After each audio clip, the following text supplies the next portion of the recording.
ఉన్నాడు, కానీ ఎక్కడున్నాడు చెప్పండి? ఏ నీడ కింద ఉన్నాడు? వెట్ట తగలకుండా కాపాడే ఆయన యొక్క ఆశ్రయం కింద సంతోషున్నాడు. అంటే ఎవరెవరు ఎక్కడెక్కడ పని చేస్తూ చెదిరిపోతున్నా అందరికి ఆయన ఏమైనా చెప్పండి? కుటుంబంలో శరణ్యముగాను, నీ ఆశ్రయముగాను, నీడగాను.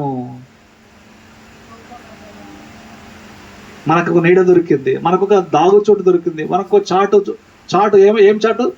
మరుగు చోటు దొరికింది, మనకు చాటైనటువంటి స్థలం దొరికింది. కొట్టుకొని పోకుండా ఎవరు ఎక్కడున్నా ప్రభులో ఉంటే చాలు, ప్రభు బిడ్డలైతే చాలు. వాళ్ళకి ఏం దొరికినట్టు?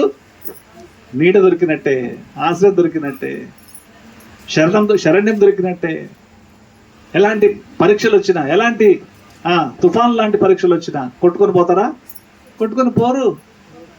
ఎందుకంటే మరుగైన చోట్ల వాళ్ళు ఉన్నారు. ఆ గాలివాన వచ్చి దేని మీద చెల్లిపోతుంది చెప్పండి? మరుగైన చోట్ల దాచుకుంటే ఆ గాలివాన ఆ చోటుకు మీదకి వెళ్ళిపోద్ది, కానీ లోపలికి రాదు. లోపలికి వస్తుందా? ఎందుకంటే ఆ గాలిని ఎవరు తీసుకుంటున్నారు? దేవుడు తీసుకుంటాడు. వెనక్కి నువ్వు ఉన్నావు, గాలివాన వచ్చింది, దేవుడు అడ్డంగా ఉన్నాడు. ఇప్పుడు గాలివాన ఎవరికి తగులుతుంది? ఫస్ట్ వెనక్కున్న నీకు తగలదు. ఆ గాలివాన ముందు ఆయన నీకు మరుగైన చోటుగా నిలబడి నీ వెనక్కి నిన్ను పెట్టుకున్నాడు. ముందు ఆయన ఉన్నాడు, ఆయన కొట్టుకొని పోతా. గాలివాన కలుగజేసిన వాడు ఆయనే. సృష్టి ఆయన మాట వింటుంది. ఆ గాలివాన వేసే ప్రభువుని కొట్టుకొని పోద్దా? ఆయన కొట్టుకుపోడంటే నువ్వు వెనక్కున్న నీకు ఎట్లున్నట్టు? ఆయన వెనక్కున్న నీకు క్షేమము, సురక్షితము. బాంచి అలసట వచ్చేటువంటి శ్రమ వచ్చింది, ఏమైనా నీకైనా పెద్ద బండ లాంటి గొప్ప నీడగా, బండ వలె నీడగా నీకు ఆయన ఉన్నాడు. ఎంత అద్భుతమైనటువంటి ఆ వెట్ట తగలకుండా ఆయన నీకు నీడగా ఉంటిని అని చెప్తున్నాడు దేవుడు ఇక్కడ. మనందరికీ 91 కీర్తన వాగ్దానం నా బాగా తెలుసు. సర్వశక్తిని విశ్రమించేవాడు, మహోన్నతుని చాటున. ఎక్కడున్నాం మనము? మహోన్నతుని చాటు నివసించేవాడు, సర్వశక్తిని నిన్న విశ్రమించువాడు. ఎక్కడున్నా చెప్పండి? ఎవరి చాటున ఉంది సుబ్బన్న కుటుంబం? మనిషి చాటున, మహోన్నతుని చాటున ఉంది కుటుంబం. ఇంకా ఏమొచ్చినా భయపడుతుందా చెప్పండి?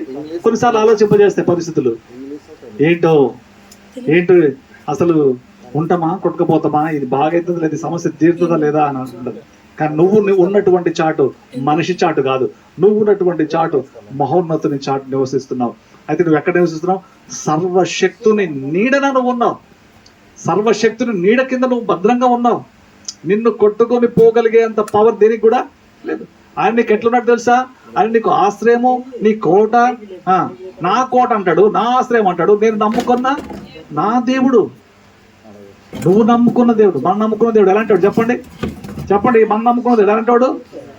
మనకు ఆశ్రయము, మనకు కోట, మనం నమ్ముకున్నటువంటి దేవుడు. ఆయన చాటు నివసించేవాడు. ఎవరి చాటు నివసిస్తున్నాడు? బలహీనుని చాటున్నా, సర్వశక్తుని చాటు. సర్వశక్తిమంతుడు వెనక్కుంటే ముందు ఎంత కండలు తిరిగి వచ్చినా భయపడతావా? ముందు ఎంత పెద్ద సమస్య ఉన్నా భయపడతావా? ఎందుకు? సమస్యను అధిగమించిన సర్వశక్తి గల దేవుడు నీ ముందున్నాడు.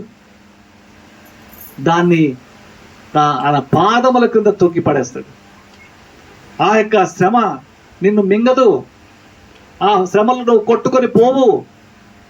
సర్వశక్తి గల దేవుని యొక్క నీడలో నువ్వు ఉన్నావు. చూడండి, హెబ్రీయులకు రాసిన పత్రిక చూడండి 6వ అధ్యాయము. హెబ్రీయులకు రాసిన పత్రిక 6వ అధ్యాయము 18వ వచనం చదువుదాం. హెబ్రీ